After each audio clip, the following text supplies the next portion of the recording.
देवीं सरस्वतीं व्यासं ततो जयमुदीरये।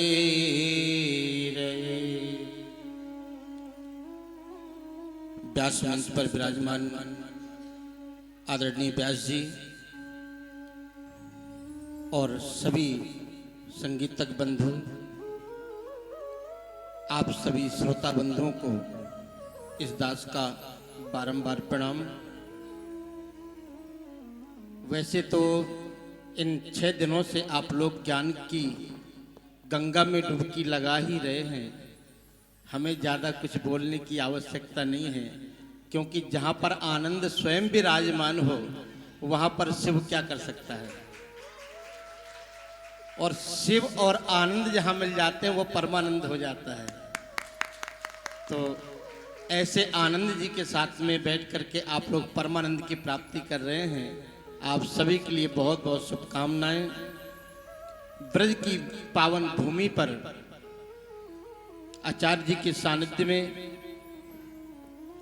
ये बात सत्य है कि जब ये छोटे थे तो इनकी बहुत कान खिंचाई होती थी, पर ये सत्य भी है कि जिसकी कान खिंचाई होती है ना वही आगे चल के इतिहास बनाता है। और हमको बड़ी प्रसन्नता होती जब भी इनकी कथाओं को देखते हैं या सुनते हैं कि ये वही हैं जिनके कान खींचते थे। ये प्रेम था। और जो पत्थर हथौड़ी और कुल्हाड़ी की मार से डर जाता है वो मूर्ति नहीं बन पाता। मूर्ति बनने के लिए हमें पत्थर हथौड़ी की चोट खानी पड़ती है। जैसे कुम्हार छोटे से घड़े को बड़ा आकार देता है तो अंदर से हाथ भी लगा के रखता है और ऊपर से थापी की मार देता है। मार देते देते उस घड़े को बड़ा आकार दे देता है, पर अंदर से हाथ भी लगा रहता है। तो जीवन में अगर कभी कोई संकट आए तो कभी उस परमात्मा को दोष मत देना कि परमात्मा ने हमको ये दुख दे दिया। परमात्मा को हमारा सुख नहीं देखा जाता। परमात्मा आपको अच्छा बनाना चाहता है, बड़ा बनाना चाहता है, महान बनाना चाहता है। और जब महान बनाएगा और बड़ा बनाएगा तो जीवन में कुछ कठिनाइयों का सामना करना पड़ेगा। बस भागवत का ज्ञान भी यही है और सभी प्राणों का सार भी यही है कि जीवन में कभी किसी का बुरा मत सोचो, कभी किसी का बुरा मत करो। परमात्मा आपको दर्शन देने अवश्य आएगा। और ऐसे महाराज जी के साथ में आप सभी लोग जुड़े हुए हैं और मैं आप सबको यही कहूंगा कि ऐसे ही महाराज जी का साथ देते रहें, ताकि ये जो भागवत की यात्रा है ये सभी तीर्थों पर भ्रमण करे। द्वारका का सुना बड़ा अच्छा लगा। हमारी भी द्वारका में जुलाई के महीने में कथा होने जा रही है, तो महाराज जी की भी आगे पीछे कहीं होगी। द्वारका से रामेश्वरम जाइए, रामेश्वरम से जगन्नाथपुरी जाइए, फिर बद्रीनाथ जाइए, कितना अच्छा लगेगा। तो इस भागवत यात्रा को आप सब लोग रुकने मत देना। अपने अपने साथ में 4-4 बंदे और जोड़ना और इस यात्रा को पूरी करके छोड़ना। बोले वृंदावन में हरिलाल की जय। जोड़ोगे कि नहीं जोड़ोगे? जोड़ोगे ना? पक्का? झूठ मत बोलना। कसम मत खाओ भैया, कसम मत खाओ। कोई बात नहीं, आपने बोल दिया। बिहारी जी के चरणों पर बैठ करके बोल रहे हैं, बिहारी जी अपने आप आपसे जुड़वा लेंगे। तो महाराज जी इतनी मधुर वाणी में और इतने सुंदर ढंग से आपको समझा समझा करके भगवान के उन रास्तों को, भक्ति के उन रास्तों को आपको बता रहे हैं। तो आप उन रास्तों पर चलें और अपने परिवार में सदा खुश रहें। शांति कहीं ढूंढना है तो बाहर नहीं मिलेगी, हमारे अंदर मिलेगी। परमात्मा मिलेगा तो हमारे अंदर मिलेगा, बाहर नहीं मिलेगा। तो बाहर भटकने की अपेक्षा अंदर उस प्रभु को खोजने का प्रयास करो। परिवार में सुख शांति के साथ में रहो। और जिस घर में माता पिता का सम्मान होता है उस घर में परमात्मा स्वयं नृत्य करता है आकर के। अभी महाराज जी बता रहे थे ना, समय तो ज्यादा नहीं है क्योंकि अभी उत्सव भी होगा शायद, और आप लोगों को घूमने भी जाना है और हमें भी कल बाहर निकलना है, तो हमारे पास भी समय कम है। तो महाराज जी बता रहे थे माँ यशोदा का सुंदर प्रसंग। माँ यशोदा अपने लाल को मथुरा भेजने के बाद में भी क्या महसूस करती हैं कि मेरा पुत्र पलने में सो रहा है।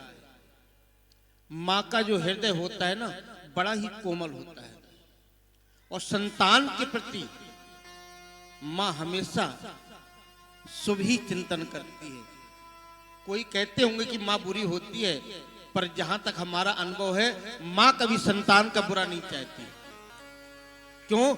जिस माँ ने 9 दिन 9 महीने कष्ट झेल करके उस बालक को पाला पोसा और जन्म दिया, जन्म की समय पर जो वेदना होती है उस समय दूसरा जन्म होता है माताओं का।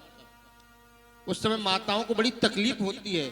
और वैसे भी हमारे शास्त्र कहते हैं माताओं का जन्म 2 बार होता है, एक माँ के गर्भ से और एक जब वो खुद बच्चों को जन्म देती हैं।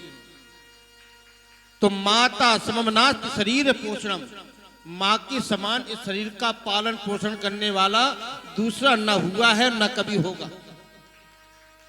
इसलिए माँ की सेवा करो, माँ के आंख में कभी आंसू नहीं आए, माता पिता की कभी मुस्कान फीकी ना पड़ने पाए। अगर आपने ये नियम ले लिया तो गोविंद आपके द्वार पर आके चौकीदारी करने लग जाएगा। प्रेम से बोलो राधे राधे। ज्यादा कुछ न बोलते हुए और महाराज जी के लिए बहुत बहुत शुभकामनाएं। बिहारी जी ऐसा ही राह बनाते रहे और ऐसी ही भागवत की गंगा, भागवत की यात्रा सदा निरंतर चलती रहे, यही मैं कामना करता हूँ। बोले वृंदावन बिहारी लाल की जय। और हमारे जजमान परिवार पप्पू भैया जी, हम वीडियो में सुनते रहते हैं, महाराज जी कई बार बोलते हैं पप्पू भैया, वैसे मेरा भी नाम एक पप्पू ही है, तो नामा राशि हो गए। तो इनके लिए बहुत बहुत शुभकामनाएं, आप सबके लिए शुभकामनाएं। हमारे संगीतज्ञ भाई बंधु और ये हमारे कैमरा वाले भैया हैं, इनकी तो बात ही निराली है। तो शेखर जी बड़ी अच्छी शूटिंग दे रहे हैं और इस शूटिंग को आप अपने तक सीमित मत रखना। ये जो महाराज जी की लाइव कथा चल रही है तो ये YouTube पर हमेशा के लिए हो गई। 2 साल बाद 10 साल बाद जब भी आपका मन करे, वृंदावन की याद आए ना, तो महाराज जी का चैनल खोलना और तुरंत इस कथा को देख लेना। और इस कथा की लिंक जो है ना अधिक अधिक भेजना, अपने सभी रिश्तेदारों को भेजना। ये महाराज जी नहीं कह रहे, ये हम कह रहे हैं, क्योंकि हमारा भाई अगर आगे बढ़ेगा तो खुशी हमको ज्यादा होगी, आपको हो या ना हो हमें पता नहीं है। तो सभी के लिए बहुत बहुत शुभकामनाएं। बिहारी जी सबका मंगल करें, दैहिक दैविक हर प्रकार से मंगल करें। बोले वृंदावन बिहारी लाल की जय।